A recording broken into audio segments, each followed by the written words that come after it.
বিশ্বনবী যখন প্রথম ওয়াহি পেলেন ওই সময় একটা লোক মূর্তির পূজা করত, মূর্তিরে খুব ভালোবাসতো আর বগল দাবা করে রাখতো। এটার কাছে রাত্রিবেলা কেঁদে কেঁদে চাইতো আর মনের জ্বালাগুলো এটার সাথে শেয়ার করত। সে মনে করতে এই মূর্তি আমারে বাঁচাবে, সব সময় তার একটাই জিকির, সানাম সানাম সানাম। একদিন এই মূর্তিটাকে রেখে সে কোনো একটা কাজে গিয়েছে, কাজ শেষে সে এসে দেখে মূর্তির গায়ে পানি। সে ভাবলো আমার খোদার গায়ে যেহেতু পানি, এটা নিশ্চয়ই ভালো পানি হবে। He thought it could be the water of mercy and blessings, it could be the water of rahma. যেহেতু আমার খোদার গায়ে পানি, নিশ্চয়ই এটা রহমতের পানি হবে, বরকতের পানি হবে। তো রহমতের পানি তো নষ্ট করে লাভ নাই, এক কাজ করে এটাকে খেয়ে ফেলি। When he thought it could be the water of mercy and blessings, he started to suck it with his tongue. জিহ্বা দিয়ে এবার চাটতে শুরু করছে, রহমতের পানি পেটে ঢুকানোর জন্য চাটতে শুরু করেছে। When he started to suck it, he found the taste is little bit bitter. যখন চাটতে শুরু করছে দেখে যে স্বাদটা কেমন যেন কটা কটা লাগে, টক টক লাগে, কটা কটা টক টক, হাজমুলার মতো। কিসের মতো? কিরে টক টক কটা কটা কেন? If it is the water of mercy it should be sweater.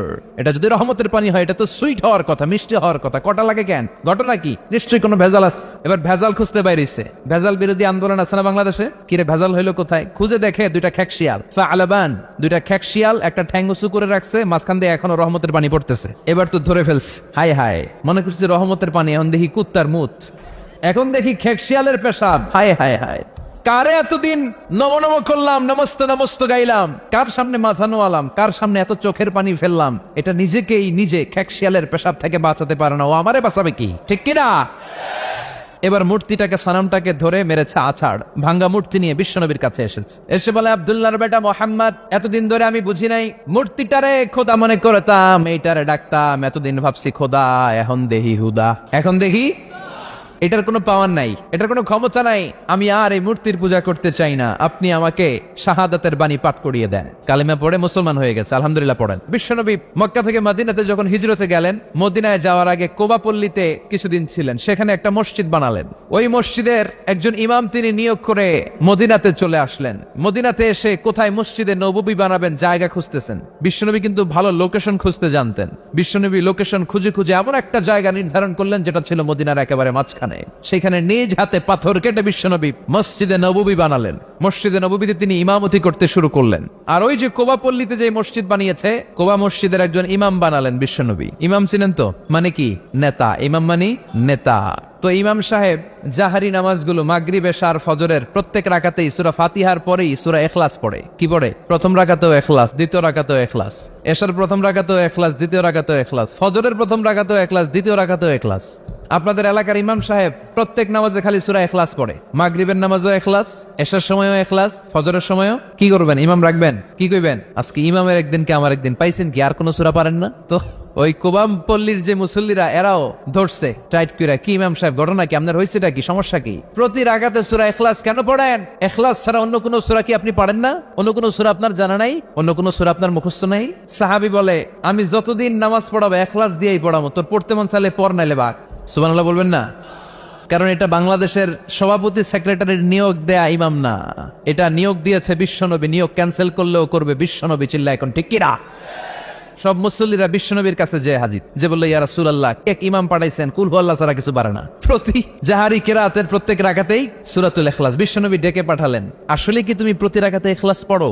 সাহাবী বলল, বালা ইয়া রাসূলুল্লাহ, আমি পড়ি। কেন পড়ো? সাহাবী বলে, ইয়া রাসূলুল্লাহ, ইয়া হাবিবাল্লাহ, এই সূরাটা আমার এত ভালো লাগে, এই সূরার ভেতরে আল্লাহর পরিচয় আছে, ফিহা সিফাতুর রহমান, এজন্য আল্লাহর পরিচয় আমি এই সূরার মধ্যে পেয়ে যাই, তাই প্রতি রাকাতেই আমি সূরাতুল ইখলাস পড়ি। আর সূরাতুল ইখলাস না পড়লে নবী আমার ভাল লাগে না। বিশ্বনবী বললেন, তাই তোমার চাকরি আজীবনের জন্য আমি পার্মানেন্ট করে দিলাম। এই সূরা বাদ দেওয়ার দরকার নাই, যতদিন থাকবা এই সূরা দিয়ে নামাজ পড়াবা। তোমার এই সূরার প্রতি ভালোবাসা, এই সূরার প্রতি মহব্বত, আল্লাহ তাআলা এই সূরার প্রতি ভালোবাসা আর মহব্বতের কারণে তোমাকে জান্নাতি বলে সার্টিফাই করেছে। সূরাতুল ইখলাসের মর্যাদা কম না বেশি?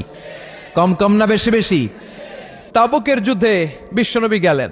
বিশ্বনবী আসবে শুনে খ্রিস্টানদের প্রধান, খ্রিস্টান সেনাবাহিনীর চিফ অফ মিলিটারি বিশ্বনবীর নাম শুনে দিছে দৌড়। বিশ্বনবী 30,000 সৈনিক নিয়ে অ্যাটাক করেছিলেন, ওরা আসছিল 40,000 সৈন্য নিয়ে। বিশ্বনবীর নাম শুনে দৌড়। তো যুদ্ধ আর হয় নাই, যুদ্ধ ছাড়াই বিজয়। বিশ্বনবী তাবুক যুদ্ধে রক্তপাত ছাড়াই বিজয় অর্জন করলেন। বিশ্বনবী হঠাৎ দেখলেন সূর্যের আলো কমতে শুরু করেছে। তাকিয়ে দেখলেন সাইয়েদনা জিব্রাইল 600 ডানা মেলে পৃথিবীর দিকে 1,40,000 ফেরেশতার বহর নিয়ে নিচের দিকে নামছে। বিশ্বনবীর কাছে এসে বলেন, ইয়া রাসূলুল্লাহ, ইয়া হাবিবাল্লাহ, যুদ্ধে আপনি বিজয় লাভ করেছেন, আর ওইদিকে মদিনাতে আপনার প্রিয় সাহাবী মুআবিয়া ইবনে মুআবিয়া আল মুজানি কিছুক্ষণ আগে শেষ নিঃশ্বাস ত্যাগ করেছে গো নবী। বিশ্বনবী পড়লেন, ইন্না লিল্লাহি ওয়া ইন্না ইলাইহি রাজিউন। সাইয়েদনা জিবরাইল বললেন, নবী, মুআবিয়া ইবনে মুআবিয়া আল মুজানি ইন্তেকাল করেছে জিহাদের ময়দানে, আপনি কি তার জন্য গায়েবানা জানাজা পড়বেন না? বিশ্বনবী বললেন, অবশ্যই পড়ব। সাহাবাদেরকে বিশ্বনবী ঘোষণা দিলেন, তোমাদের ভাই মদিনাতে ইন্তেকাল করেছে, চলো গায়েবানা জানাজার নামাজ পড়ি। গায়েবানা জানাজা হচ্ছে সামনে মাইয়িত থাকে না, মাইয়িতের ডেড বডি থাকে না, ডেড বডি ছাড়াই নামাজ পড়া যায়, কারণ জানাজা মানে দোয়া। জানাজা মানে কি?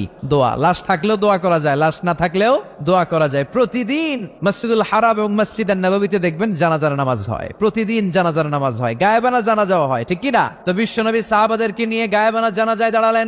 বিশ্বনবীর সাহাবারা বিশ্বনবীর পেছনে লাইন ধরে দাঁড়িয়ে গেল।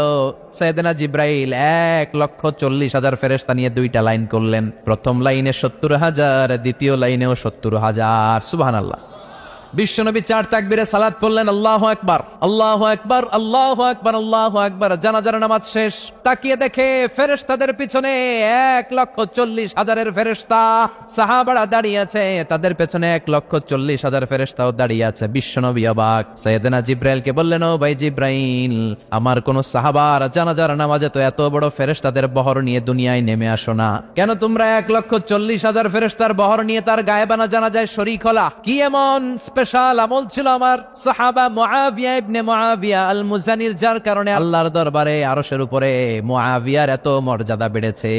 সাইয়েদনা জিব্রাইল বললেন, নবী, আপনার এই সাহাবা স্পেশাল কোন আমল করে নাই, বড় ধরনের কোন আমল না, খুবই ছোট্ট একটা আমল। আপনার এই সাহাবা মাশিয়ান আও কাইদান, কাইমান আও জালিসান, আপনার এই মুআবিয়া উঠতে বসতে, চলতে ফিরতে, শয়নে স্বপনে সব সময় পড়তে থাকতো, কুল হুয়াল্লাহু আহাদ, আল্লাহুস সামাদ, লাম ইয়ালিদ ওয়া লাম ইউলাদ ওয়া লাম ইয়াকুল লাহু কুফুয়ান আহাদ। পড়েন সুবহানাল্লাহ। তার আমল কি ছিল? সব সময় উঠতে বসতে চলতে ফিরতে। কোন সূরা? কথা বলেন, কোন সূরা? তো এই সূরাটার উপর আমল আমাদের বাড়ানোর দরকার আছে না নাই? বিশ্বনবী যখন ফজরের সালাত পড়তেন, আবার মাগরিবের সালাত শেষ করতেন, ওয়া ইনদামা ইয়াযহাব ইলা ফিরাশিহি, আর যখন বিছানায় ঘুমোতে যেতেন, এই 3 সময় বিশ্বনবী হাত 2টাকে একত্রিত করে সূরাতুল ইখলাস পড়তেন, সূরাতুল ফালাক পড়তেন, সূরাতুন নাস পড়তেন, পড়ে ফু দিতেন। ফু দিয়ে মাথা থেকে শুরু করে সারা দেহের উপর মেসেজ করতেন, পা পর্যন্ত, পুরো হাত পিঠ যতটুকু সম্ভব বিশ্বনবী মেসেজ করতেন, it's a protection from your lord, from the all bad and evil eyes. সব হিংসুকের হিংসা থেকে, সব ধরনের ব্ল্যাক ম্যাজিক থেকে, জাদু টোনা থেকে, ভূত প্রেতনির প্রশ্রয় থেকে আপনার হেফাজত করবে কে? চিল্লায় বলেন, কে? এই 3টা সূরাকে বিশ্বনবী একসাথে পড়তেন, হাতের মধ্যে এভাবে ফু দিতেন, রুকিয়া করতেন। রুকিয়া, ঝাড়ফুঁক ইসলামের সুন্নাহ, আর তাবিজ পড়া হচ্ছে বিদআহ। তাবিজ ছেড়ে ফেলবেন। অনেক ছেলে মেয়েদের গায়ে অনেকগুলো তাবিজ ঝুলায়, অসুস্থ, এদিকে 4টা, এদিকে 6টা, গলায় 7টা, আর কোমরের মধ্যে বাঁধে কাই তন, আছে না নাই? তো এই ছেলে তাবিজের ভারেই তো অসুস্থ থাকবে। আজকে যে এই কেচি দিয়ে এই তাবিজ আর কাইতন ছেড়ে ফেলবেন, আর এই 3 কুল পড়ে ফু দিবেন। এই 3টা সূরাকে একসাথে বলে কুল আস-সালাসা। কি বলে? কুল আস-সালাসা, মানে 3 কুল। এই 3 কুল পড়ে ফু দিলে আপনাকে প্রোটেক্ট করবে কে? আমাদেরকে প্রোটেকশন দেয় কে? মা আয়েশাও যদি কখনো অসুস্থ হতো, বিশ্বনবীর কাছে আসলে বিশ্বনবী বলতেন সূরাতুল ইখলাস, সূরাতুল ফালাক, সূরাতুন নাস পড়ে হাতে ফু দাও আর সারা গায়ে মেসেজ করো, সুবহানাল্লাহ পড়েন। এই ছোট্ট ছোট্ট আমলগুলো আমরা করতে চাই না। প্রত্যেক ফরজ নামাজের পরে আয়াতুল কুরসি পড়বেন, পারা যাবে না? মান ক্বারা আয়াতুল কুরসি দুবুরা কুল্লি সালাতিন মাকতুবাতিন লাম ইয়ামনাহু মিন দুখুলিল জান্নাতি ইল্লাল মাউত। প্রত্যেক ফরজ সালাতের পরে যে আয়াতুল কুরসি পড়বে, ওই ব্যক্তির জান্নাতে ঢোকার ক্ষেত্রে আর কোনো বাধা থাকে না। সুবহানাল্লাহ। আরেকটু পরে প্রত্যেক ফরজ সালাতের পরে আয়াতুল কুরসি যে পড়বে, তার জান্নাতে ঢুকতে কোনো বাধা থাকে না, তবে একটা জিনিস বাধা থাকে, সেটা হচ্ছে তার মরণ। লোকটা মরে না, তাই জান্নাতে ঢুকে না, মরলেই জান্নাতি। এবার আওয়াজ করে কোন সুবহানাল্লাহ। হাদিস শেষ হওয়ার আগে সুবহানাল্লাহ কইলে যে সমস্যা হয় আর কি। তো এজন্য আয়াতুল কুরসি, সূরাতুল ইখলাস, ফালাক, নাস, এগুলো হচ্ছে ডেইলি ওয়াজিফা। It should be our daily ওয়াজিফা in our every evening, every morning, for the protection from our lord, ঠিক কি না? আবার বিশ্বনবী একবার নামাজ পড়ছেন, হঠাৎ বিশ্বনবীর আঙ্গুলের মধ্যে বিচ্ছু পোকা কামড় দিল। লাদাগাতহু আকরাব। বিচ্ছু চিনেন তো না? কামড় দিলে খুব আরাম লাগে না? হ্যাঁ, কি লাগে? ব্যথা লাগে? প্রচন্ড ব্যথা লাগে। বিশ্বনবী নামাজের মধ্যেই কাতরাচ্ছেন, নামাজের পরে আঙ্গুল ধরছে আর আফসোস করতেছে, হায় রে বিচ্ছু, মুসল্লিও চিনোস না, নবীও চিনোস না, কোন জায়গায় কামড় দিতে হবে এটাও জানোস না, এখন কামড় তো দিয়ে ফেলছে, ব্যথায় তো কাতরাচ্ছেন। বিশ্বনবী বললেন লবণের পানি গরম করো, কেননা লবণের মধ্যে সোডিয়াম ক্লোরাইড আছে, it's a natural pain killer, আল্লাহর দেয়া প্রাকৃতিক পেইন কিলার। সুবহানাল্লাহ পড়েন। বিশ্বনবী বললেন আয়েশা লবণের পানি গরম করো, আঙ্গুলে ব্যথা পাই। আম্মা জান আয়েশা লবণের পানি গরম করে বিশ্বনবীর আঙ্গুলের মধ্যে ঢালতে আরম্ভ করলেন। বিশ্বনবী পড়তে আরম্ভ করলেন, কুল হুয়াল্লাহু আহাদ আল্লাহুস সামাদ লাম ইয়ালিদ ওয়া লাম ইউলাদ ওয়া লাম ইয়াকুল লাহু কুফুয়ান আহাদ। পড়েন সুবহানাল্লাহ। মনে থাকবে ফজরের পর, মাগরিবের পর আর বিছানায় যাওয়ার আগে 3 কুল পড়বেন তো আজকে থেকে ইনশাআল্লাহ। পড়েন আওয়াজ করে, আরো জোরে পড়তে হবে ইনশাআল্লাহ।